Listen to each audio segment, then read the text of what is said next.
거꾸로 보는 이슈 시간입니다. 이 시간은 JD 인베스트먼트의 윤정두 대표와 함께합니다. 안녕하세요. 네, 안녕하세요. 네, 오늘은 어떤 주제 가지고 오셨나요? 네, 일단 개장 초부터 시장에서 화두가 됐었던 지금 미국 국무부와 그리고 또 FRB 쪽에서의 추가적인 지원 방안, 금융에 대한 그런 추가적인 지원 방안에 대해서 좀 가져 나왔습니다. 네, 정말 최근에 미국의 양대 국책 모기지 업체죠. 이 페니메와 프레디맥 또 유동성 위기 때문에 신용위기 다시 한번 또 불거져 나왔었는데요. 지난 주말에 물론 국제유가 상승 문제도 있었지만 이 문제로 또 미국 증시가 장중한 때 다우지수 11,000선이 붕괴되기도 했었습니다. 말씀하신 것처럼 지금 정부 측에서 선제적인 대응 방안 계속해서 지금 마련을 하고 있는 상황인데요. 어떤 상황인지 먼저 정리부터 해주시죠. 예, 일단은 페니메와 프레드맥 사태 같은 경우에는 이제 모기지 전체적인 문제가 좀 부각되기 때문에 그 이전부터 해서 계속 문제가 제기돼 왔습니다. 그런데 이제 다우지수 기준에서 11,000포인트가 이탈될 정도로 사태가 좀 이제 악화되어 있는 그런 상태였는데요.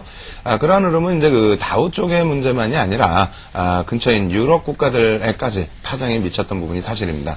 그래서 이제 프랑스 같은 경우가 이제 3%대 금요일 날 하락이 나타나게 되면서 마감이 됐는데, 그나마 이제 일부 다행스러운 부분은 시장에서 이제 공식적인 발표 이전에 자금 지원책이 나온다라는 내용을 가지고 미국 증시가 이제 저점 대비해서 260포인트 정도 반등이 나오는, 그러니까 장중 저점 기준으로 놓고 본다면 250포인트까지 빠지면서 그렇게 되면서 이제 시장이 좀 패닉 상태에 빠져들었었는데, 마감 무렵에 이러한 재료가 노출이 되면서 일단은 강보합권까지 돌려주는 흐름이 연출이 됐거든요. 그러다 보니까 이제 시장에서 기대감이 이제 좀 더 확대되어 있는 요인이었는데요. 우리나라 시간으로는 이제 오늘이 되겠고요. 미국 시장으로는 일요일 날이 되겠죠. 일요일 날 재무부에서 공식적인 이제 발표를 한 부분입니다. 일단 파워포인트 준비를 했는데요. 그 부분 놓고 보면서 설명을 드리겠습니다.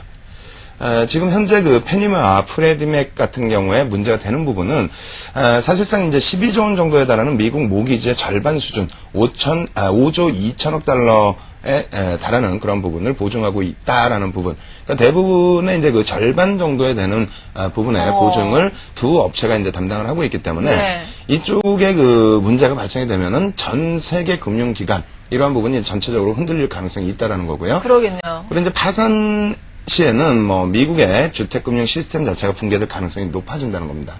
근데 이번에 이제 재무부와 FRB 쪽에서 공통적으로 대응 방안을 내놓은 부분이 지난번에 베어스턴스 매각 부분하고 이제 거의 비슷한 상태이기 때문에, 다시 쉽게 표현드린다면은 일단은 공적 자금이 투입됐다라는 부분에 있어서 굉장히 긍정적인 효과 부분을 기대하고 있는 부분이고요. 공통점 부분은 재할인 대출을 통한 유동성을 공급해 주겠다는 내용입니다. 그리고 두 번째로는 이제 일요일 저녁에 긴급한 구제안을 발표하면서 아시아 시장을 좀 보호했다라는 부분이 또 비슷한 내용이 되겠고요. 그런데 그것만을 가지고 이제 시장이 움직였다기보다는 추가적인 조치 사항이 시차를 두고 계속해서 이제 나오게 됐죠. 그래서 그러한 부분에 영향력을 놓고 본다면은 일단 긍정적으로 좀 해석해 볼 수 있지 않을까, 이렇게 말씀을 드리겠습니다. 네. 그런데 이러한 부분은 이제 글로벌 증시 전체적인 금융 불안 해소 반등 흐름으로 놓고 보게 된다면은요.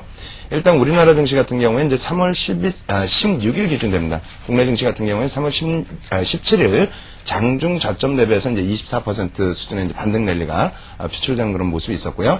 다우 같은 경우에도 이제 약 12% 수준의 반등, 그리고 나스닥 같은 경우에는 16에서 이제 18% 수준의 반등, 이런 식으로 글로벌 시장의 안정세를 찾았는데요.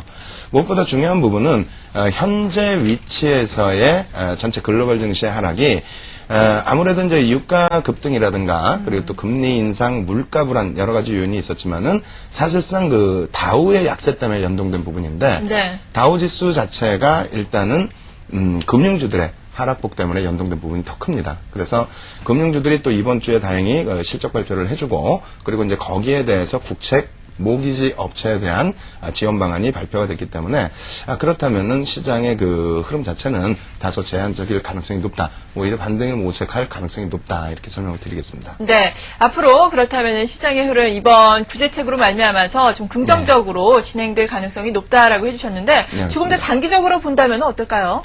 일단 다우지수 일봉 차트 한번 놓고 보면 설명을 드릴 텐데요. 일단 다우지수 같은 경우에 사실상 11월 이후에 이제 그 바닥을 모르게 계속 추락했던 부분이 있는데요. 3월 11일에 이제 2천억 달러 규모의 이제 유동성을 공급한다. 전체 이제 모기지 관련된 내용이 되겠죠. 그리고 이제 3월 16일에 JP 모간의 베어스턴스를 매각한다라는 예, 내용. 그렇죠. 사실은 이러한 부분이 실질적으로 이제 JP모건 체이스에서 자금이 있어서 인수를 하는 것보다는요, 공적 자금을 직접 투입할 수 없기 때문에 우회적인 부분을 단행을 하게 되면서, 그렇게 되면서 이제 시장 반등 랠리가 나아졌다라는 겁니다. 그리고 이제 추가적인 하락 부분, 여러 가지 이제 하락 요인에 대해서 얘기가 나오고 있습니다만, 실질적으로 이제 미국 다우의 추가적인 급락 부분, 재차 이제 급락이 연출됐던 부분은 미국의 이제 은행 업종의 일봉 차트가 되는데요. 5월달 고점 대비해서 다우지수가 밀린 폭이 한 15%대 하락이 되고요. 그리고 이제 미국의 은행주들 전체적으로 놓고 보시게 되면은 고점 대비해서 이제 30% 수준의 하락이 나왔습니다. 이 부분은 이제 시가총액 비중이 이제 월등히 높은 은행 업종의 하락 때문에 다우지수의 하락률이 높아졌다. 그렇게 본다면 금융 불안이 여전하게 작용된 부분이 있다. 근데 이 부분을 해소시켜주는 국면에 다다라 있기 때문에, 그렇다면은 중장기적인 관점에서 놓고 본다면 일단은 앞으로 향후에 이제 모기지 관련 내용이라든가 예. 금융 관련된 내용은 미국 자체만의 악재 요인이 될 가능성이 있다. 예. 그런 부분은 이제 이번 조정에서 놓고 보실 때, 기존의 조정 흐름, 그러니까 다우지수에 연동되는 이제 국내 증시의 흐름 같은 경우에는 대략적으로 이제 2배 정도 수준에 놓여져 있었거든요. 네. 그러니까 뭐 2007년도 같은 경우에도 다우 대비해서 오히려 이제 2~3배 정도 더 높은 상승률이 나왔고요. 그리고 이번 조정에서도 똑같았습니다. 근데 이제 이러한 부분이 이탈된 부분이 5월 고점에서부터 조정을 받을 때, 그때는 이제 2배 흐름이 아니라 비슷한 수준의 조정이었거든요. 네. 근데 이제 이것이 국내 증시만의 흐름이 아니고 네. 유럽이라든가 일본이라든가 하물며 이제 미국 시장에서도 나스닥과 S&P 같은 경우에는 다우보다는 좀 등락률이 확대됐던 그런 지수인데, 이번 조정에서는 그렇지 않았다는 거죠. 그렇다면은 공적 자금이 투입되면서 해소되어가는 미국의 이제 금융시장의 문제 자체는 일단 미국에 국한될 가능성이 점점 더 높아진다.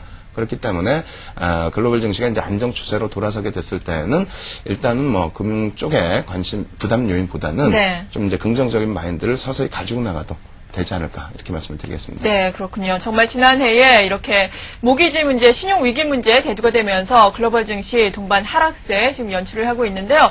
앞으로는 이 신용 위기, 금융 문제가 미국만의 문제로 국한될 수 있을 것이다라고 짚어주셨습니다. 그렇다면 금융주에 대해서 우리가 앞으로 관심을 가져도 될지, 또 이럴 때 우리가 또 어떤 업종을 위주로 어떤 투자 전략을 세워야 할지 말씀을 좀 해주시죠. 일단 코스피 일봉 차트 놓고 보면서 설명을 드릴 텐데요. 예.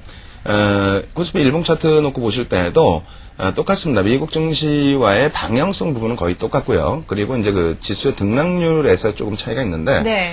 1차적으로 이제 3월 17일 바닥 찍고 돌려줬을 때 미국 증시 대비해서 대략 2배 정도. 그러니까 다우가 이제 12% 반등 나올 때 국내 증시는 24% 수준의 반등이었거든요. 네. 근데 이번에는 이제 지난해 11월부터 해서 조정을 받았을 때 또 2배 밀린 그런 흐름이 아니고요. 자체적인 흐름에서는 일단은 뭐 다우지수 정도 수준의 이제 하락, 그리고 오히려 다우지수보다도 조금 덜 빠지는 그런 모습이 연출이 됐습니다. 네. 근데 이제 앞선 반등에 있어서, 그러니까 3월달 이후에 반등에 있어서 주도적으로 이제 이끌어왔던 업종이 자동차와 IT, 수출 관련주고요. 예. 그리고 두 번째로는 이제 금융주의 효과도 무시할 수가 없습니다. 금융주들이 차지하는 이제 시가총액 비중 자체도 2005년 이후에 이제 상당히 높아져 있고요. 은행주들 같은 경우에도 이제 한 10% 가까운 시가총액 비중을 차지하고 있는데, 1차적인 반등이 나왔을 때의 금융주들, 그러니까 뭐 대표적으로 국민은행을 예를 든다면 대략 한 40% 수준의 반등이 나왔거든요. 예. 그렇다면은 이번 효과 부분에 있어서도 마찬가지입니다. 지금 금융주들의 반등이 연동이 되게 된다면 미국 시장에서도 마찬가지고요. 국내 시장에서도 주도적인 역할을 할 수 있는 부분이 금융 쪽에 대한 재료였기 때문에 마찬가지로 금융주들의 반등이 좀 강해질 수 있다. 그래서 예. 이제 1차적으로는 현재 기준에서의 반등 기준의 모멘텀이 지금 미국 쪽 금융에서부터 나오고 있는 흐름이라면 국내 이제 은행 업종, 위주로 이제 좀 보셔야 될 부분이 있다. 이렇게 네. 말씀드리겠고요. 그리고 두 번째로는 이제 뭐 아무래도 환율 부분에 대해서 우려감이 계속 불거졌었는데, 그럼요. 뭐 결론적으로 놓고 본다면은 그 목요일 이후에는 점심시간에 그 공격적인 시장 개입이 지금은 뭐 주춤해져 있는 것이 아닌가. 네. 그래서 이제 뭐 1,000원 위쪽의 흐름이 계속해서 연출돼 있기 때문에 그렇다면은 이러한 것을 바탕으로 해서 이제 수출주들 상대적으로 이제 반등폭이 제한적이었는데요. 오늘 같은 경우에 이제 그 시가총액 대형주들의 흐름 속에서도 뭐 물론 조선과 철강도 있습니다만 IT 쪽에서 뭐 오래간만에 LG전자라든가 또 이제 삼성전자 같은 경우에도 이제 반등을 또 모색해줬다는 부분을 놓고 본다면 은행 그리고 수출주 이렇게 해서 이제 좀 관심을 가져보시는 전략 긍정적이다 말씀드리겠습니다. 네, 잘 알겠습니다. 지금까지 JD 인베스트먼트의 윤정두 대표였습니다. 잘 들었습니다. 네, 감사합니다.